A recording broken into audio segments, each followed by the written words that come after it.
Hello everyone, I'm Claire. I am Anna. Today we are in BG Factory to show you the scales of our factory and production process. If you also want to know more, please keep watching it. Our factory is divided into 3 floors. There are several production processes on each floor, but they are all interlocked. The production process is divided into many steps.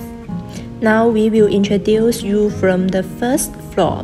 This is cutting machine. This machine can cut the raw material into the shape we need.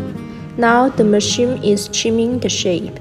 Our material is 2.4 meter long and 1.2 meter wide of particle board and MDF.